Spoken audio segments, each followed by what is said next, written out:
सुप्रभातम बच्चों।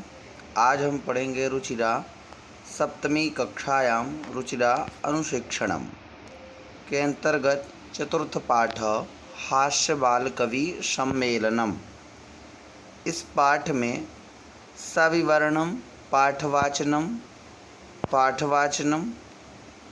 अर्थात इसका विस्तार और पाठवाचन दोनों करेंगे।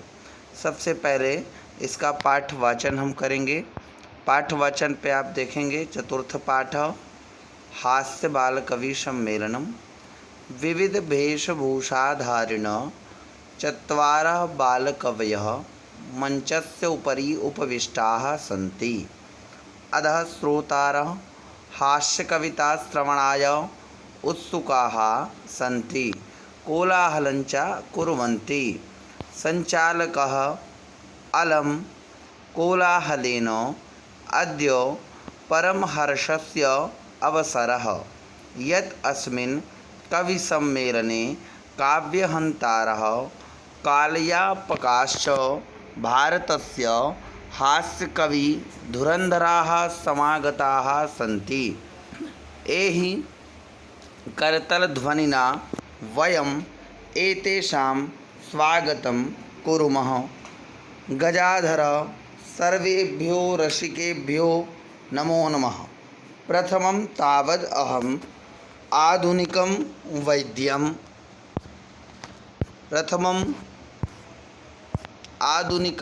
वैद्यम् अब उद्दिश्यं स्वकीयं काव्यं श्रावयति।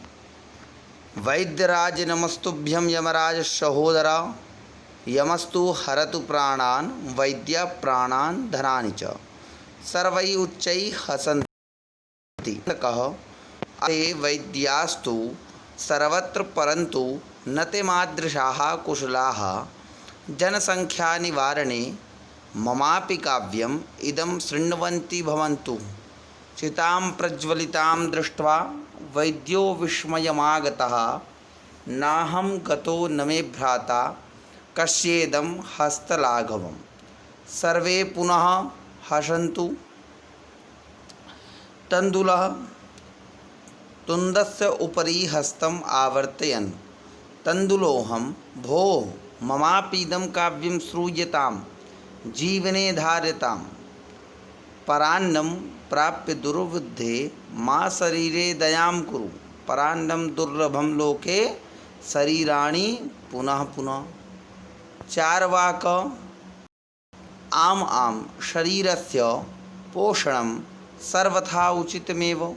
यदि धनं नास्ति तदा ऋणं कृत्वापि पौष्टिकाः पदार्थाः एव भोक्तव्याः। तथा कथयति चार्वाक कवि, यावत् जीवेत् सुखं जीवेत् ऋणं कृत्वा घृतं पिबेत्। श्रोतारः तर्हि ऋणस्य प्रत्यर्पणं कथं। चार्वाक श्रूयतां मम अवशिष्टं काव्यं। घृतं पीत्वा श्रमं कृत्वा ऋणं प्रत्यर्पयेत् जनः। काव्यपाठश्रवणेन उत्प्रेरितः एकः बालकोऽपि आशुकवितां रचयति, हास्यपूर्वकं च श्रावयति। बालकः गजाधरं कविं चैव तुण्डुलं भोजलोलुपं कालान्तकं तथा वैद्यं चार्वाकं च नमाम्यहम्। काव्यं श्रावयित्वा हा हा हा इति कृत्वा हसति, अन्ये चापि हसन्ति, सर्वे गृहं गच्छति। अस्मिन् पाठे पाठ विवरणम। अभी हमने जो है पाठ को जाना, अब इसके पाठ के विवरण को जानेंगे कि संपूर्ण पाठ किस प्रकार से विवरित हुआ। तो सबसे पहले आप देखेंगे ते के ये कौन है। तो यहाँ पे जैसे कि प्रथम पंक्ति में हमने देखा कि चार कवि जो है चत्वारि कवयः मंचस्य उपरि उपविष्टाः। मंच के ऊपर चार कवि बैठे हुए हैं। कौन कौन से आप यहाँ पे देख सकते हैं। गजाधर, तण्डुलः, कालांतका, चार्वाका। इन्हीं चारों के वाक्यों को सारे जो है स्लाइड में समझाया गया है। अब देखेंगे विविध वेशभूषाधारिण चत्वारः बालकवयः मंचस्य उपरि उपविष्टाः सन्ति। अब मंचस्य उपरि उपविष्टाः सन्ति चत्वारः बालकवयः सन्ति। तो बोले बालकवय चाइल्ड पोएट। तो अब कवि जो शब्द है प्रथमा विभक्ति एक वचन में कैसे बना, तो बोले कवि कवि कवयः। विविध वेशभूषाधारिण, तो बोले कि अलग अलग प्रकार की ड्रेस पहने हुए, चत्वारः यानी चार, बाल कवि मंच के ऊपर बैठे हुए हैं। फिर ते बाल कवयो विविध वेशभूषाधारिणः सन्ति। आप देख सकते हैं विविध वेशभूषाधारिणः का अर्थ क्या होता है, भिन्न भिन्न प्रकाराणि वस्त्राणि धृतवन्ता जनाः तेषां विविध वेशभूषायां वैविध्यम सन्ति। पीपल विद डिफरेंट ड्रेस, अर्थात अलग अलग प्रकार की ड्रेस पहनना। अब देखेंगे विविध वेशभूषाधारिण चत्वारः बालकवयः मंचस्य उपरि उपविष्टाः सन्ति, कि मंच के ऊपर चार बाल कवि बैठे हुए अलग अलग ड्रेस धारण किए हुए। मंच यानी स्टेज। अब मंचस्य मंचयोः मंचानां, कहाँ की विभक्ति भी है, बालकस्य बालकयोः बालकानां, जैसे कि आपने पढ़ा था षष्ठी में, षष्ठी विभक्ति में। उपविष्टा यानी सीटेड, उपविष्टा यानी बहुवचन का शब्द है। ऊपरी, ऊपरी शब्द क्या है, अव्यय सूचक शब्द है, अव्यय भी आपने पढ़ा है। अब आगे देखेंगे अधः श्रोतारः हास्य कविता श्रवणाय उत्सुकाः सन्ति, और जो है कोलाहलम चकुर्वन्ति। अब नीचे आप देखेंगे कि कुछ जो है हास्य कविता को सुनने के लिए कुछ लोग जो है शोर मचा रहे हैं। कोलाहलम का अर्थ क्या होता है, शोर मचाना। तो मंचस्य अधः के सन्ति, मान लीजिए प्रश्न आया आपके पास की वयम प्रश्ने मंचस्य अधः के सन्ति, मंच के नीचे कौन है, तो मंचस्य अधः श्रोतारः सन्ति, है ना। श्रोता श्रोतारो, श्रोतारः प्रथमा विभक्ति का श्रोत धातु में रूप चलता है, तो श्रोतारः प्रेक्षकः। अब जो है श्रोतारा को क्या बोलते हैं, ऑडियंस। तो श्रोतारा कीदृशी सन्ति, श्रोतारा क्या दिख रहे हैं, तो श्रवणाय उत्सुकाः, जो श्रोतागण हैं वह क्या है, श्रवणार्थ के लिए, सुनने के लिए उत्सुक हैं, उत्साहित है ना। उत्सुकाः उत्सुकौ उत्सुकाः रूप भी यहाँ पे चल सकता है। फिर अगली स्लाइड आप देखेंगे कि अधः श्रोतारः हास्य कविता श्रवणाय, आप यहाँ पे देखेंगे कि अब यहाँ पे अधः श्रोतारः हास्य कविता श्रवणाय सन्ति कोलाहलम च कुर्वन्ति। अब यहाँ पे देख सकते हैं कि श्रोतारा किम कुर्वन्ति, श्रोतारा श्रोतागण क्या कर रहे हैं, जो नीचे श्रोता हैं। भाई हमारी यहाँ पे स्टोरी कह रही है कि मंच के ऊपर चार कवि हैं, जो कि यहाँ पे भी देख सकते हैं आप, पहले भी स्लाइड में आपने देखा। नीचे श्रोतागण हैं जो बहुत ज़्यादा शोर मचा रहे हैं। क्यों शोर मचा रहे हैं, कविता सुनने के लिए कर रहे हैं। श्रोतारा किम कुर्वन्ति, श्रोतारा कोलाहलम कुर्वन्ति। कोलाहल, कोलाहल का अर्थ क्या होता है, नॉइस, शोर मचाना। द्वितीया विभक्ति का रूप है, एक वचन में कोलाहलम। अब श्रोतारा किमर्थम कोलाहलम कुर्वन्ति, मान लीजिए प्रश्न उठा श्रोतागण क्यों शोर मचा रहे हैं, तो श्रोतारः कवितां श्रोतुम इच्छन्ति ते विलम्बम ना संयन्ते अतः ते कोलाहलम कुर्वन्ति। कितना बढ़िया यहाँ पे देखिए अन्वय किया गया है कि श्रोतारा किमर्थम कोलाहलम कुर्वन्ति, श्रोतागण क्यों शोर मचा रहे हैं, तो श्रोतारा कवितां श्रोतुम इच्छति, वह कविता सुनने की इच्छा रखते हैं। ते विलम्ब सहनते, और ये उनसे जो है कविता सुनने के लिए विलम्ब यानी देरी जो है उनसे बर्दाश्त नहीं हो रही। अतः ते कोलाहलम कुर्वन्ति, इसलिए वह जो है कोलाहल यानी शोर मचा रहे हैं। ऊपरी अधा, ऊपरी यानी ऊपर, अधा यानी नीचे, ये दोनों शब्द क्या हैं, अव्यय सूचक शब्द हैं। फिर आप देख सकते हैं आगे कि संचालक अलम कोलाहलेन अद्य परमहर्षस्य अवसरः यत् अस्मिन् कविसम्मेलने काव्यहन्तारः कालयापकाश्च भारतस्य हास्यकविधुरन्धराः समागताः सन्ति। कितनी बढ़िया यहाँ पे बात है कि अब जो मंच का संचालन आप देख सकते हैं यहाँ पे स्लाइड में कि एक व्यक्ति जो है माइक लिए हुए और जो है मंच का संचालन कर रहा है। तो क्या कर रहा, अलम कोलाहलेन, कह रहा है कोलाहल शोर मत मचाओ। अद्य परम हर्षस्य अवसरः, आज जो है बहुत ही खुशी का दिन है। यत अस्मिन् कवि सम्मेलने, आज क्या है, कवि सम्मेलन है। काव्यहंतारः कालयापकाश्च, यानी कि भारत से को बर्बाद करने के लिए हास्य कवि धुरंधर, एक से एक हास्य कवि धुरंधर जो है इस सभा में सम्मिलित हुए हैं।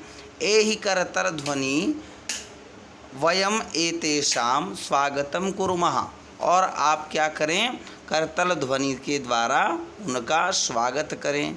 फिर देखिए प्रश्न उठा, कह वदति अलम कोलाहलेन, किसने बोला कोलाहल मत करो, तो संचालक वदति अलम कोलाहलेन, कि संचालक ने कहा कि जो है कोलाहलेन मत करो।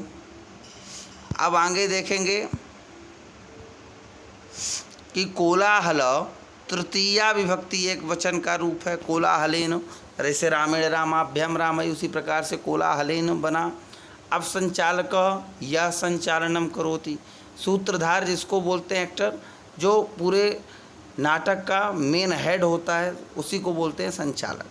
अद्य कस्य अवसरः अस्ति, अद्य परम हर्षस्य अवसरः अस्ति, आज क्या है, बहुत ही खुशी का दिन है। ऐसा किसने बताया था, मंच के संचालक ने। परम शब्द क्या है, अव्यय सूचक शब्द है।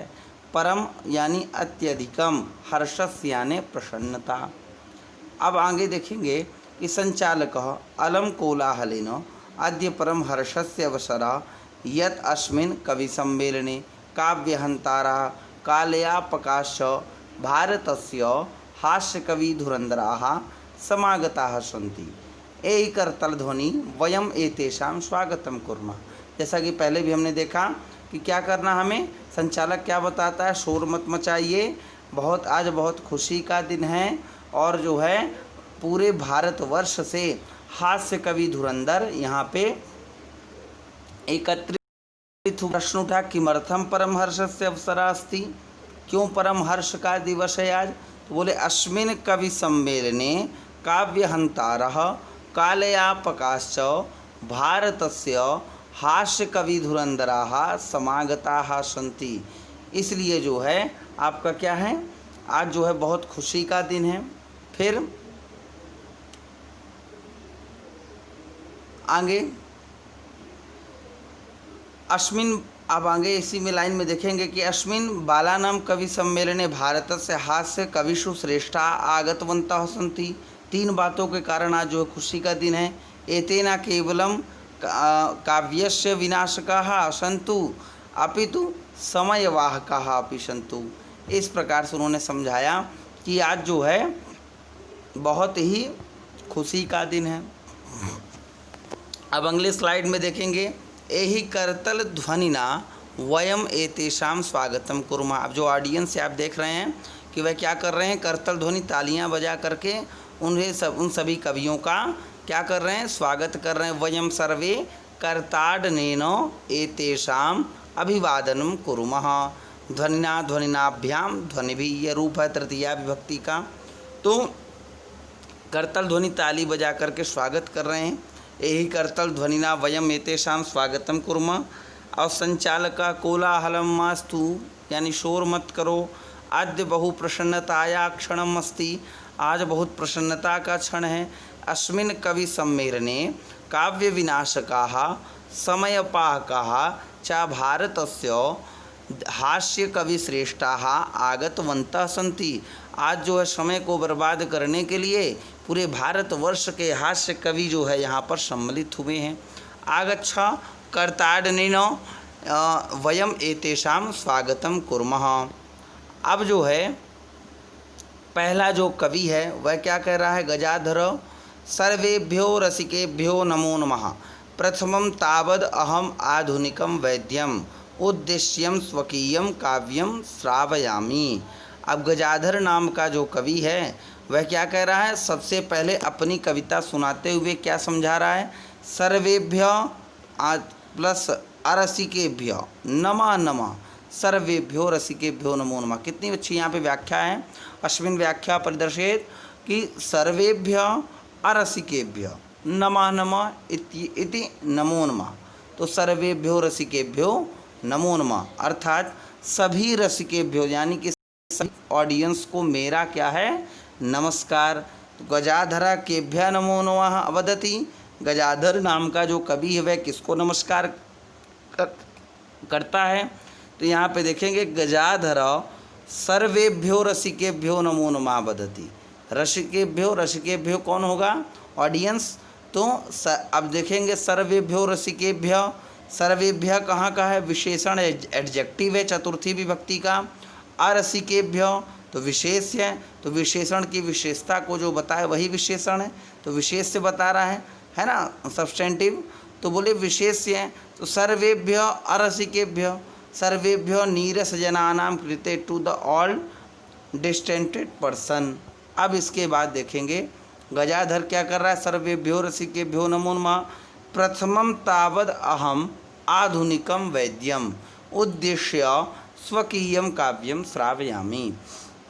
सभी रसिकेभ्यो को नमस्कार करने के बाद कह रहा है कि सबसे पहले मैं कौन हूँ? प्रथमम तावद अहम, मैं कौन हूँ? आधुनिकम वैद्यम, मैं आधुनिकम वैद्य हूँ, आधुनिकम वैद्य हूँ। और मेरा जो उद्देश्य है, मेरे काव्य का जो उद्देश्य है वह आप सुने। बोले गजाधर प्रथमम कम उद्देश्यम स्वकीयम काव्यम श्रावयति। तो गजाधर प्रथमम आधुनिकम वैद्यम उद्देश्य स्वकीयम काव्यम श्रावयति। अब इसके बाद आगे तो क्या कह रहा है अपना? बोल रहा है वैद्यराज नमस्तुभ्यम यमराज सहोदरा यमस्तु हरतु प्राणान वैद्य प्राणान धनानि च। अब उसका काव्य क्या कह रहा है कि इसका पद विभाग करेंगे तब समझ में आएगा। बोले वैद्यराज नमः, वैद्यराज को नम, ऐसे वैद्यराज को नमस्कार। तुभ्यम यमराज सहोदर, यमः तो हरति वैद्य प्राणान धनानि च। हे वैद्यराज, वैद्यराज तुभ्यम नमः, यमः तु प्राणान हरति परंतु वैद्यो प्राणान धनानि च। अब इसका अर्थ क्या निकला अन्वय करने के बाद कि हे यम वैद्यराज, यानी कि जो डॉक्टर्स हैं उनको वह ऐसे उपाधि दे रहा है। किसकी उपाधि दे रहा है? वैद्यराज की। बोला हे वैद्यराज, आप कैसे वैद्य हैं? यमराज सहोदरा, सहोदर यानी क्या होगा? यमराज के आप जो हैं भाई हैं। आप ऐसे वैद्य हैं कि यमराज के भाई हैं। वैद्यराज तुभ्यम नमो नमः यमराज सहोदरा। क्यों?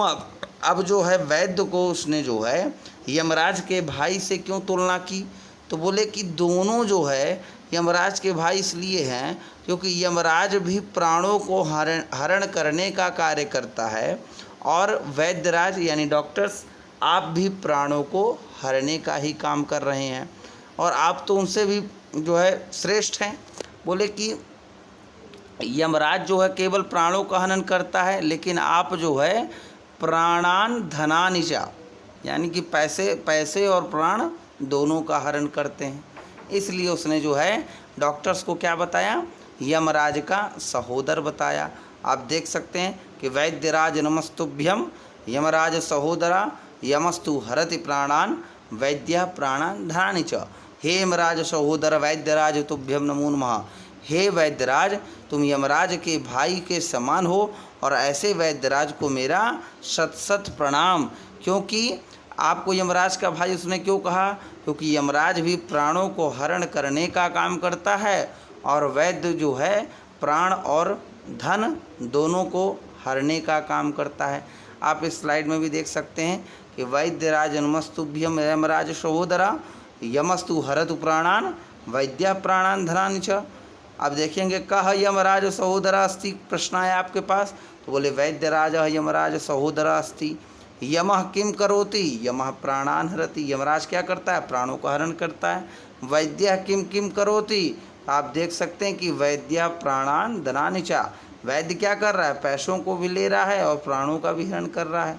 तो कवि वैद्यस्य परिहासम करोति, और कवि यहाँ पे क्या कर रहे हैं? गजाधर नाम के कवि जो है वह वैद्य का की हंसी उड़ा रहे हैं या वैद्य का मजाक कर रहे हैं, वैद्य का परिहास कर रहे हैं।